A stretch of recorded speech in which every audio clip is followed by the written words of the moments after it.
Bismillahirrahmanirrahim. Assalamualaikum warahmatullahi wabarakatuh. Berdapatan lagi sama ulun dalam acara kita Sangkir Kopi 1000 Inspirasi. Mudah-mudahan julun pakacil makacil, julak laki julak bini, papadan semuaan, pemirsa semuaan, pendengar semuaan, anak-anak ulun keponakan ulun ya. Mahadangi acara Sangkir Kopi ini julun. Ya, mudah-mudahan Julun ada manfaatnya di dalam kehidupan kita. Berkisah-kisahan aja Julun. Dengarnya kisah Julun ya bagi Ulun sih sebenarnya banyak mengulang juga kisah-kisah yang pernah dikisahkan ke Ulun oleh orang-orang tua dan pakaian Ulun bahari. Ini Ulun kisahkan pulang lawan pian. Tapi ternyata kisah-kisah itu sekarang ini setelah Ulun telusuri memang ada sumbernya Bang. Pian telusuri ya juga ada aja sumbernya ini. Cuman kan kadang mungkin lo nyebutkan sumbernya, jadi kita kisah-kisahan aja nangarakannya jalan kisah-kisah ulun. Nah, terus ulun meneruskan lagi nih kisah tentang ya Islam Sultan yang populer lah dalam sejarah peradaban kehidupan Islam itu. Dinasti Abbasiyah ini Sultan Muhammad Al-Fatih ini.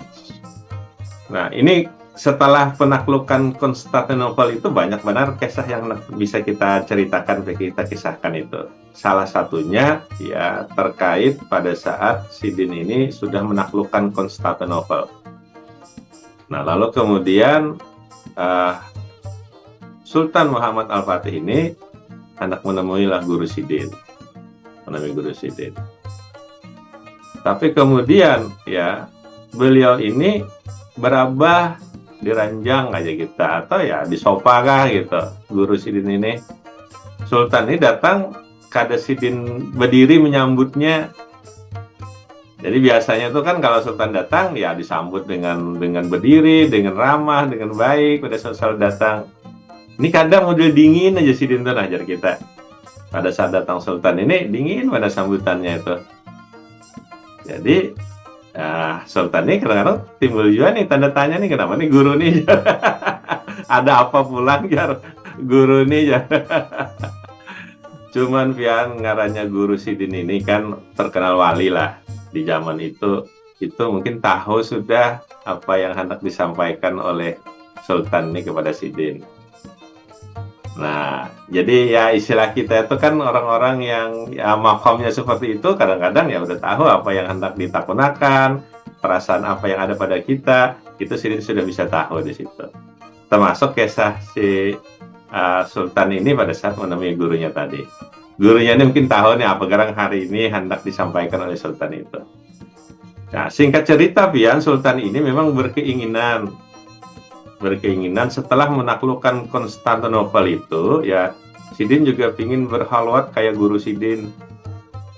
Artinya Sidin hendak mundur aja dari urusan negara ini sudah, dari urusan kerajaan ini, karena hendak asik kayak guru itu berhalwat mendekatkan diri kepada Allah, kepada Yang Maha Kuasa.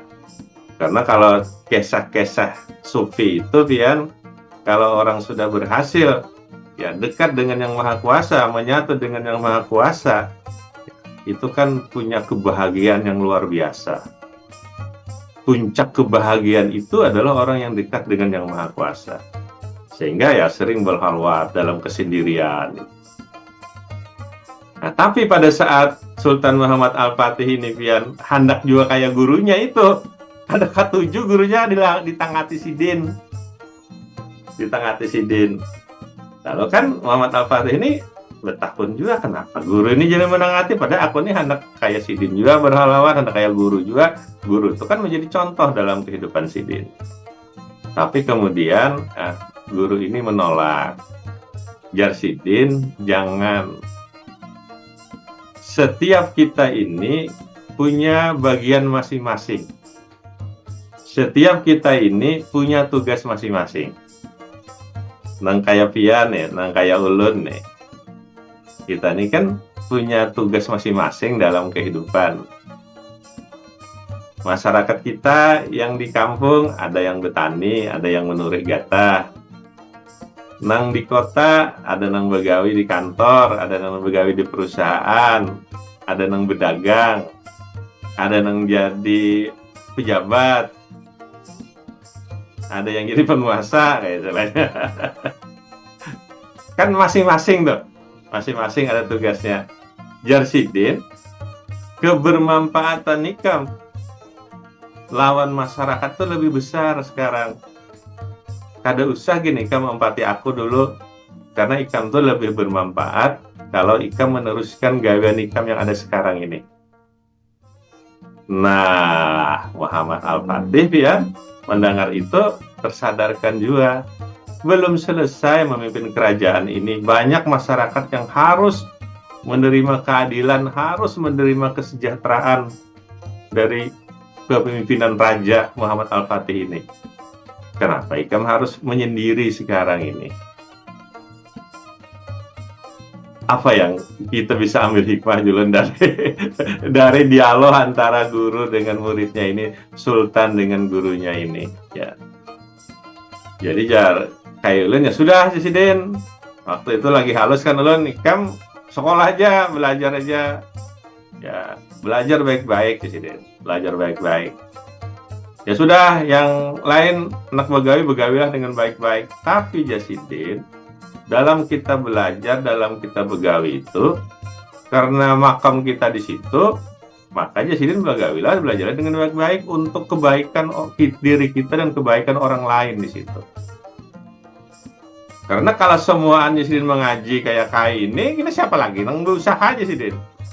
Walaupun kan ada istilahnya dalam pendekatan cerita sufi itu, kalau makam tajrid itu Allah yang mencukupkan kehidupan kita. Tapi kalau level asbab Jarsidin yang kita pernah panirakan, itu harus berusaha ikam. Kadang mungkin nasi itu datang sorangan Jarsidin, harus bahuma. Kadang mungkin duit itu datang sorangan, harus dicari ikam Jarsidin. Walaupun dalam makam-makam yang tinggi tajrid itu kan ya Allah yang sudah mencukupkan, seperti gurunya tadi, gurunya Sultan Al-Fatih tadi. Tapi Jarsidin kasihan masyarakat ikam, kasihan orang-orang yang memerlukan pian. Kalau pianku juga berhalawat, kayak apa bini pian makan, kayak apa anak pian makan, pian asik ibadah aja berhalawat. Makam pian masih makam asbab, gitu. Jadi lebih bermanfaat, lebih berguna kalau itu yang pian lakukan. Nah, oleh itu Julun, ya sudahlah Julun ya salah nih. Kembali ya kepada tugas kita masing-masing. Tapi ya cita-cita meniatkan profesi kita, usaha kita sebagai satu ibadah, itu juga penting di dalam kehidupan kita. Nah, mudah-mudahan lah Julun ya, walaupun kita kada sealim Tuan Guru kita, tapi kita berusaha untuk memenuhi, mematuhi apa yang Jarsidin pertuahkan selama bulan puasa tadi. Banyak Tuan Guru kita, Ustadz kita berceramah, ya lalu kemudian turutilah petuah-petuah Jarsidin itu sambil kita masih berada pada posisi kita masing-masing.